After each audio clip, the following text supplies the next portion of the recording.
మకర రాశి వాళ్లకు ఈ వారంలో తలపెట్టినటువంటి కార్యక్రమాలన్నీ కూడా విజయవంతం అవుతుంటుంది. ఆదాయ మార్గాలు కలిసి వస్తాయి. నూతన విధానాలను అవలంబిస్తూ అందరికంటే వేగంగా స్పందిస్తూ ఆలోచిస్తూ వచ్చినటువంటి అవకాశాలను మీరు సద్వినియోగం చేసుకుంటూ ఉండాలి. ఎదురు చూస్తున్నటువంటి శుభవార్తలు కూడా కలిసి వస్తాయి. ప్రయాణాల వలన ఆశించినటువంటి శుభ ఫలితాలు పొందుతుంటారు. ఆర్థిక విషయాల్లో మీకు అనుకూలంగా ఉంటుంది. నిరుద్యోగులకు ఈ వారంలో ఆశించిన ఫలితాలు అందుకునేందుకు చక్కని అవకాశాలు కూడా కలిసి వస్తుంటాయి.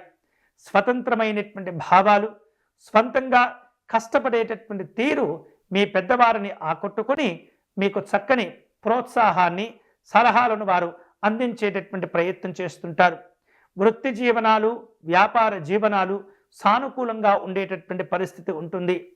దూరపు బంధువులను కలుసుకునేందుకు ప్రయత్నాలు చేస్తుంటారు.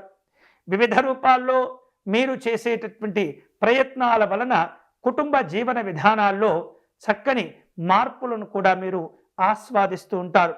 ఆస్తి వివాదాలు పరిష్కారం చేసుకోగలుగుతారు. పిల్లల చదువుల విషయంలో కొన్ని రకాల బద్ధకాలు ఇబ్బంది పెడుతుంటాయి.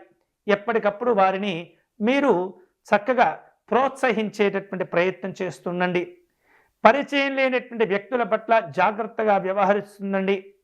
అనేకమైనటువంటి ప్రయత్నాలు, పరిచయాలు మిమ్మల్ని ఒత్తిడికి, అనవసరమైనటువంటి నిర్ణయాలు తీసుకునేందుకు ప్రోత్సాహాన్ని కలుగచేస్తుంటాయి. కాబట్టి జాగ్రత్తగా మీరు వ్యవహరిస్తూ నిర్ణయాలు తీసుకుంటుండాలి.